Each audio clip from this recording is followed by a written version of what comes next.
Hi, Gothletts, and welcome to this week's edition of Stories to Fall Asleep To.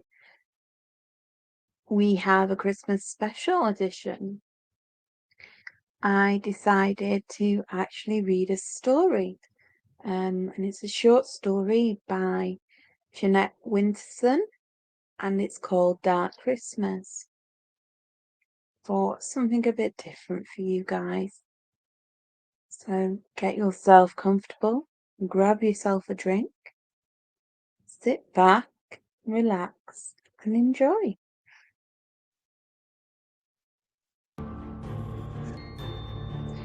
We had borrowed the house from a friend none of us seemed to know.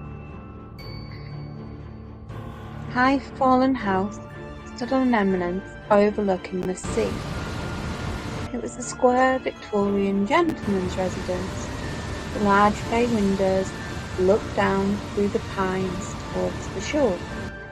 6 stone steps led the visitor up to the double front door, where a Gothic bell pull released a loud, mournful clang deep in the distances of the house. Laurel lined the drive. The stable block was disused. The walled garden had been locked up in 1914, when the gardeners went to war. Only one had returned. I had been warned that the high brick wall enclosing the garden wasn't safe. As I passed it slowly in the car, I saw a faded notice holding off the paint-peeled door. Do not enter.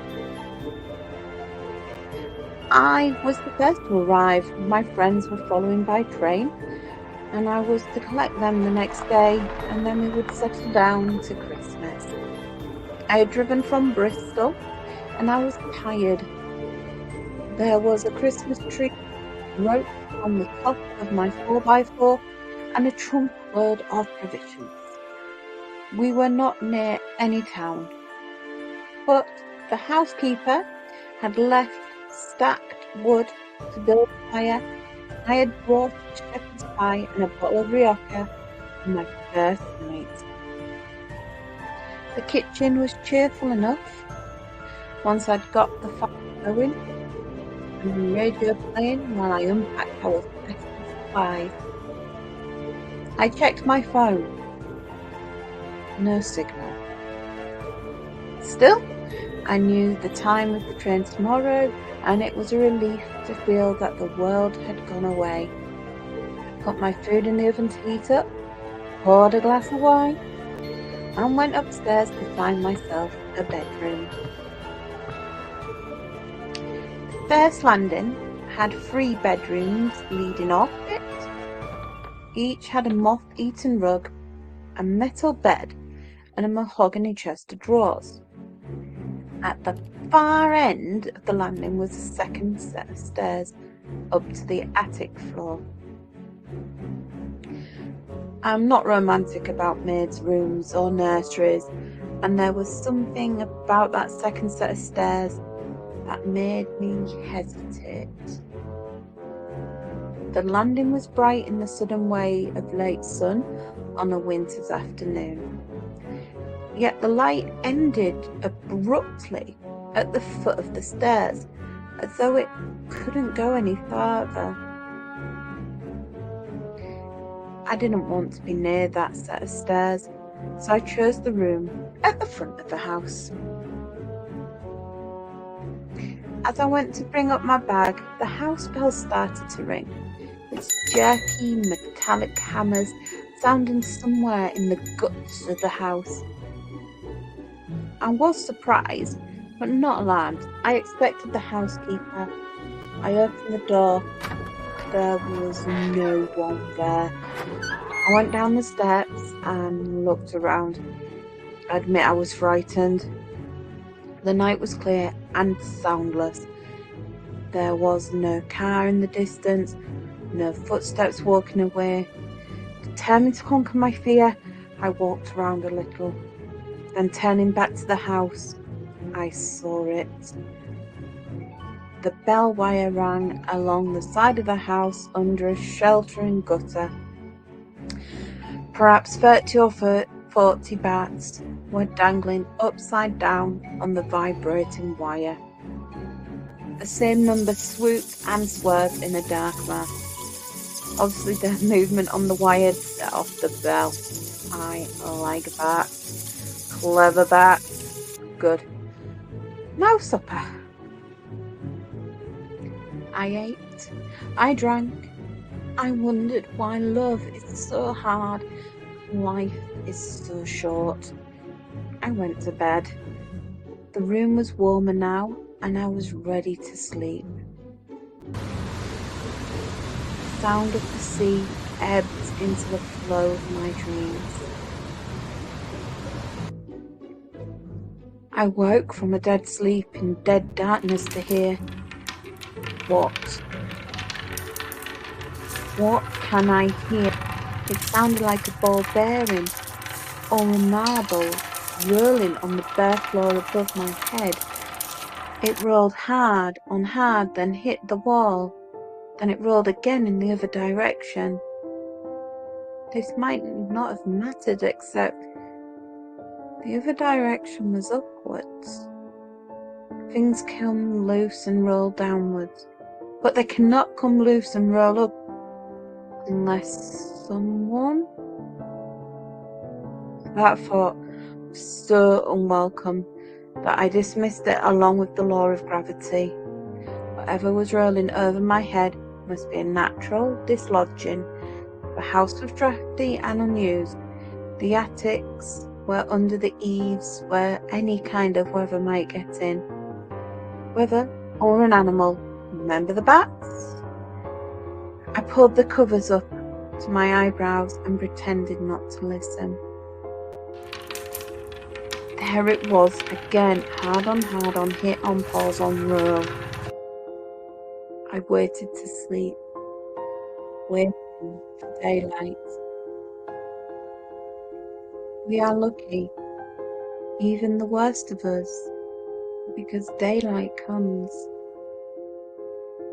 It was a brooding day, the 21st of December, the shortest day of the year. Coffee, coat on, car keys. Shouldn't I just check the attic? The second set of stairs was narrow, a servant's staircase. It led to a lathe and plaster corridor, barely a shoulder width wide. I started coughing. Breathing was difficult. Damp had dropped the plaster in thick, crumbling heaps on the floorboards. As below, there were 3 doors. 2 were closed. The door to the room above my room was ajar. I made myself go forward. The room was under the eaves, as I had guessed. The floor was rough. There was no bed, only a washstand and a clothes rail. What surprised me was the nativity in the corner. Standing about 2 feet tall, it was more like a doll's house than a Christmas decoration. Inside the open-fronted stable stood the animals, the shepherds, the crib, Joseph. Above the roof, on a bit of wire, was a battered star. It was old, handmade in a workmanlike but not craftsmanlike sort of way. The painted wood now rubbed and faded like pigments of time. I thought I would carry it downstairs and put it by our Christmas tree. It must have been made for the children when there were children here. I stuffed my pockets with the figures and animals and left quickly, leaving the door open. I had to set off to the station. Stephen and Susie could help me with the rest later. As soon as I was out the house, my lungs felt clear again. It must be the plaster dust. The drive to the station was along the coast road. Lonely and unyielding, the road turned in a series of blind bends and tight corners. I met no one and I saw no one. Gulls circled over the sea. The station itself was a simple shelter along a single track. There were no information boards. I checked on my phone. No signal. At last, the train appeared distantly down the track. I was excited. Memories of visiting my father as a child when he was stationed at his RAF base gave me a rush of pleasure whenever I travelled by train or come to meet one. The train slowed and halted. The guard stood down for a moment. I watched the doors. It wasn't a big train, this branch line train, but none of the doors opened. I waved at the guards who came over. "I'm meeting my friends." He shook his head. "Train's empty. Next stop is end the line." I was confused. Had they gotten off at an earlier stop? I described them. The guard shook his head again. "I noticed strangers. They would have boarded at Carlisle. Asked me where to get off. Always do." "Is there another train tomorrow?" "One a day, and that's your lot. And more than anybody needs to a place like this. Where are you staying?" "High Fallen House. Do you know of it?" "Oh aye, we all know it." He looked as if he were about to say something else. Instead, he blew his whistle. The empty train pulled away, leaving me staring down the long track, watching the red light like a warning. I needed to get signal on my phone. I drove on past the station, following the steep hill, hoping some height would connect me to the rest of the world. At the top of the hill, I stopped the car and got out, pulling up the collar of my coat. The first snow hit my face with insect insistence, sharp and spiteful like little bites. I looked out across the whitened bay. That must be High Fallen House. But what's that? Two figures walking on the beach. Is it Stephen and Susie? Had they driven here after all? Then, as I strained my eyes against the seated distance, I realised that the second figure was much smaller than the first. They were walking purposely towards the house.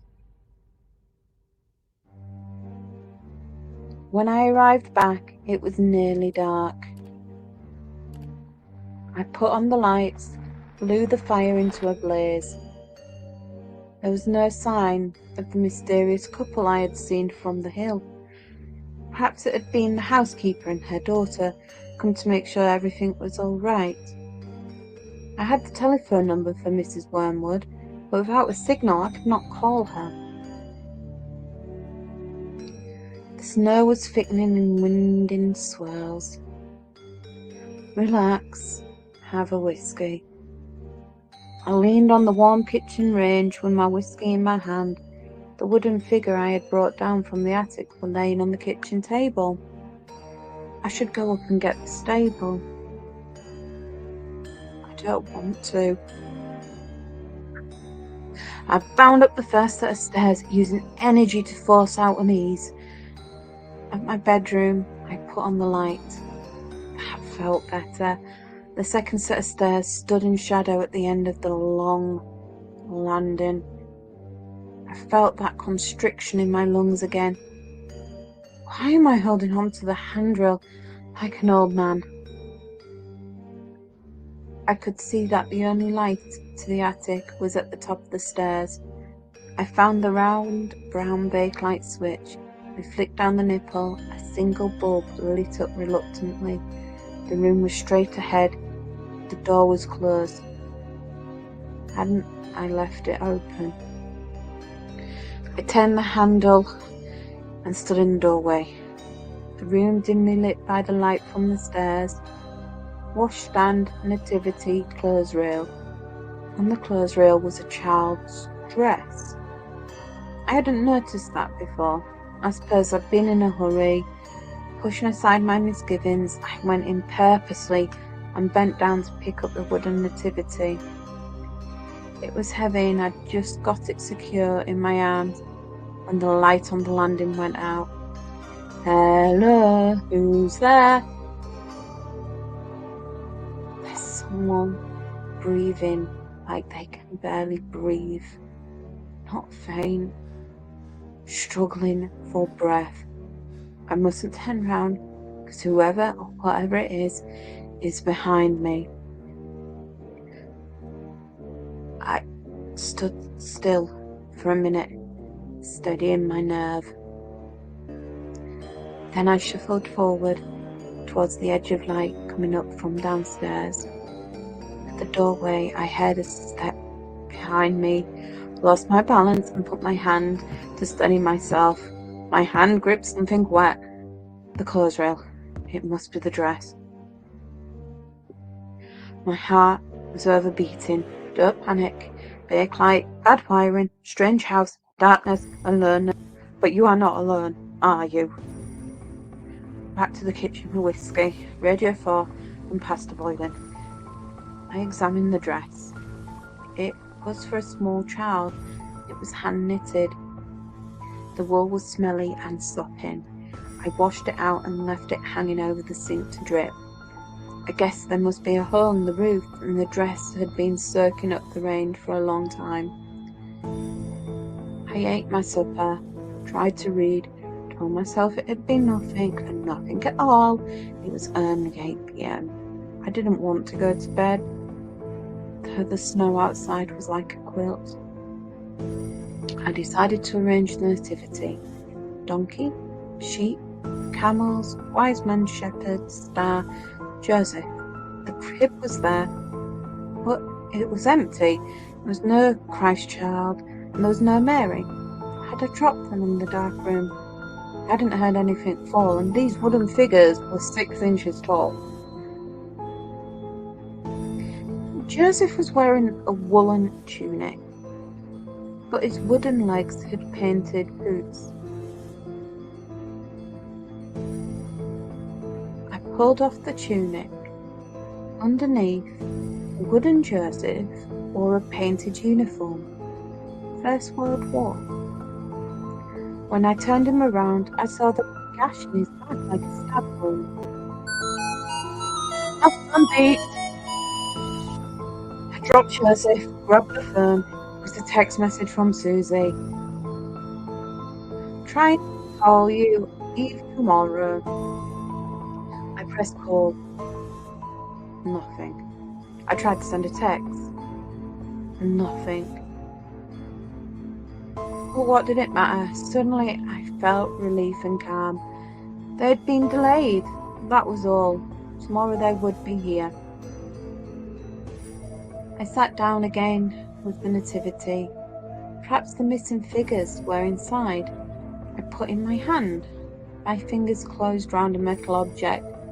It was a small iron key with a hoop top. Maybe it was the key to the attic door. Outside, snow had fallen, snow on snow. The sky had cleared. The moon sped above the sea. I had gone to bed and I was deep asleep when I heard it clearly. Above me, footsteps pacing down the room. Hesitate. Turn. Return. I lay in bed, eyes staring blindly at the blind ceiling. Why do we open our eyes when we can't see anything? And what was there to see? I don't believe in ghosts. I waited to put on the light. But what if the light didn't come on? Why would it be worse to be in darkness I had not chosen than darkness I was choosing? But it would be worse. I sat up in bed and pulled back the curtain a little. The moon had been so bright tonight, surely there would be light. There was light. Outside the house, hand in hand stood the still and silent figures of a mother and child. I did not sleep till daylight, and when I slept and woke again, it was almost midday, and already the light was lowering. Hurrying to get coffee, I saw that the dress was gone. I had left it dripping over the sink, and it was gone. Get out the house. I set off for the station. There was an air frost that had coated the trees in glittering white. It was beautiful and deathly. The world held on ice. On the road there were no cars, no noise but the roar and drop of the sea. I moved slowly and saw no one. In the white, unmoving landscape, I wondered if there was anyone else left alive. At the station, I waited. I waited some time past the time until the train whistled on the track. The train stopped. The guard got down and saw me. He shook his head. There's no one, he said. No one at all. I thought I would cry. I took out my mute phone. I flashed up the message, trying to call, you leave tomorrow. The guard looked at it. And it's you who should be leaving, he said. There's no more trains past Carlisle now till 27th. Tomorrow was the last, and that's been cancelled. Whether. I wrote down a number and gave it to the guard. Will you phone my friends and tell them I'm on my way home? On the slow journey back to Highfallen House, I filled my mind with my departure. It would be slow and dangerous to travel at night, but I could not consider another night alone, or not alone. All I had to do was manage 40 miles to Inchbarn. There was a pub and a guest house and remote, but normal. The text message kept playing in my mind. It really meant that I should leave. And why? Because Susie and Stephen couldn't come? Weather? Illness? It's all a guessing game. The fact is, I have to go. The house seemed subdued when I returned. I had left the lights on and I went straight upstairs to pack my bag. At once I saw that the light to the attic was on. I paused, breathed. Of course it's on. I never switched it off. That proves it's a wiring fault. I must tell the housekeeper. My bag packed, I threw the food into a box, put everything back in the car. I had a whiskey in the front, a blanket I stole from the bed, and I made a hot water bottle, just in case. It was only 5 o'clock. At worst, I'd be in Inchbarn by 9 p.m. I got in the car and turned the key. The radio came on for a second, died, and as the ignition clicked and clicked, I knew that the battery was flat. 2 hours ago at the station, the car had started first time, even if I left the lights on. But I hadn't left the lights on. A cold panic hit me. Took a swig of whiskey. I couldn't sleep in the car all night. I would die. I don't want to die.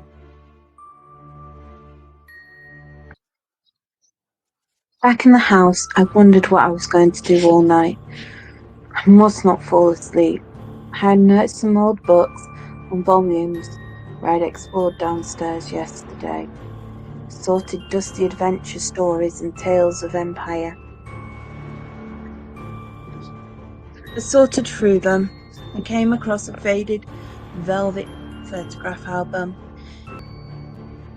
In the cold, deserted sitting room, I began to discover the past. Highfallen House, 1910. The women in long skirts with miraculous waists, the men in shooting tweeds, the stable boys in waistcoats, the gardening boys wearing flat caps, the maids in starched aprons. And here they are again in their Sunday best. The wedding photograph. Joseph and Mary Locke, 1912. He was a gardener, she was a maid. In the back of the album, loose and unsorted, were further photographs and newspaper cuttings. 1914, the men in uniform. There was Jersey. I took the album back into the kitchen and put it next to my wooden soldier. I had on my curtain scarf. I propped myself up in 2 chairs by the wooden fire range and dozed and waited and dozed. It was perhaps 2 o'clock when I heard the child crying. Not a child who had scraped his knee or a lost toy, but an abandoned child, a child whose own voice is in his last hold on life, a child who cries and knows that no one will come. The sound was not above me, it was above the above me. I knew where it was coming from. I put my hands over my ears and my head between my knees. I could not shut out the sound. A locked up child, a hungry child, a child who is cold, wet and frightened. Twice I got up and went to the door. Twice I sat down again. The crying stopped. Silence. A dreadful silence. I raised my head. Footsteps were coming down the stairs. Not one foot in front of the other, one foot dragging slightly, then the other joining in, steadying, stepping again. At the bottom of the stairs, the footsteps paused, and they did as they would do with all the terror in my body. The footsteps came towards the kitchen door. Whatever was out there was standing 12 feet away on the other side of the door. I stood behind the table and picked up a knife. The door swung open with violent force that rammed the brass doorknob into the plaster of the wall. Wind and snow blew into the kitchen, whirling up the photographs and cuttings on the table. I saw that the front door itself was wide open, the entrance hall like a wooden tunnel.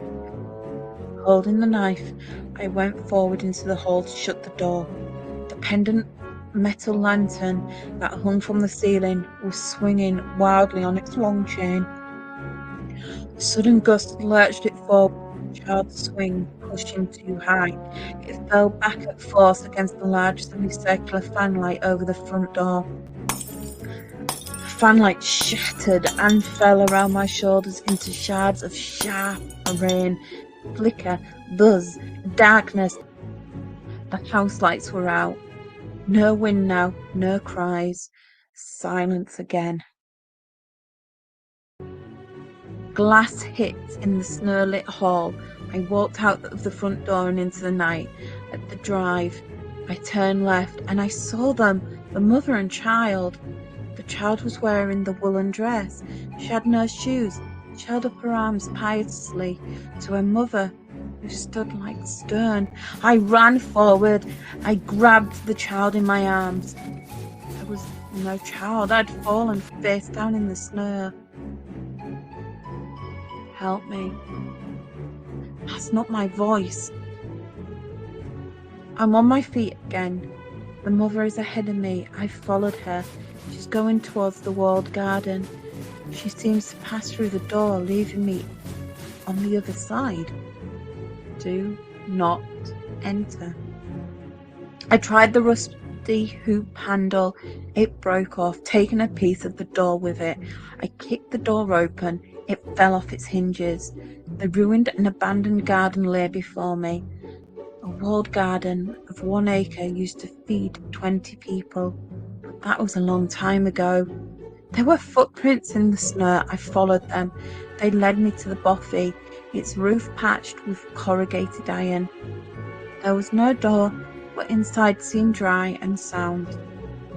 There was a tear-off calendar still on the wall. 2/2 December 1916. I put my hand in my pocket and I realised that the key from the nativity was there. At that same time, I heard a chair scrape on the floor in the room beyond. I had no fear anymore. As the body first shivers and then numbs with cold, My feelings were frozen. I was moving through shadows as one who dreams. In the room beyond, there was a low fire lit in the tiny tin fireplace. On either side of the fire sat the mother and child. The child was absorbed playing with a marble. Her bare feet were blue, but she did not seem to feel the cold any more than I did. Are we dead? The woman with the shawl over her head looked at me with deep, expressionless eyes. I recognized her. It was Mary Locke. She nodded at me. Or not at me, at some other me in some other time. I do not know. Her gaze went to a tall cupboard. I knew that my key fitted this cupboard and that I must open it. I did so. A dusty uniform fell out, crumpled like a puppet. The uniform was not quite empty of its occupant. The back of the faded wool jacket had a long slash where the lungs would have been. I looked at the knife in my hand. Open the door! Are you in there? Open the door! I woke to blinding white. Where am I? Something's rocking. It's the car. I'm in the car. A heavy glove was brushing off the snow.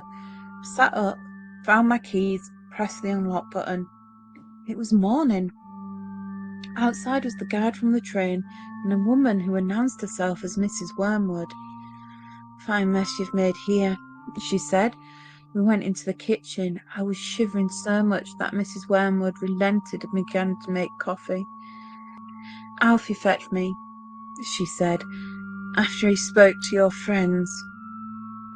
There's a body, I said, in the walled garden. Is that where it is? Said Mrs. Wormwood.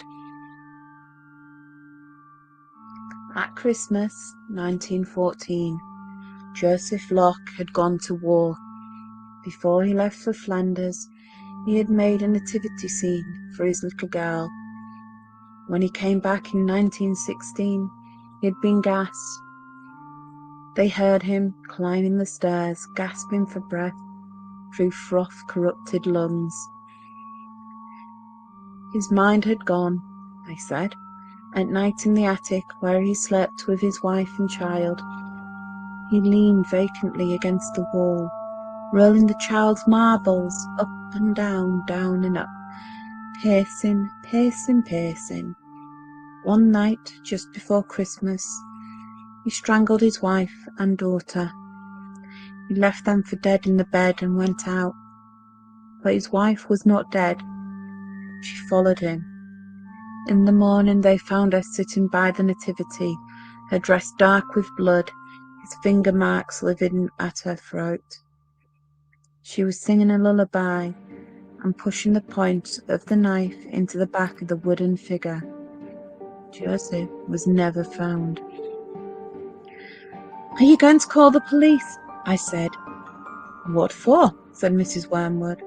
Let the dead bury the dead. Alfie the guard went out to see my car. It started first time. The exhaust blew in the white air. I left them clearing up and was about to set off when I remembered I left my radio in the kitchen. I went back inside. The kitchen was empty. I could hear the two of them up in the attic. I picked up the radio. The nativity was on the table as I'd left it, but it wasn't as I'd left it. Joseph's without the animals and the shepherds and the worn-out star. And in the centre was the crib. Next to the crib were the wooden figures of a mother and a child. And that's the story. So thank you so much if you have made it all the way to the end. Really appreciated. If you can follow us on social media, give us a like. We would absolutely love that. And join me next week for more stories to fall asleep to.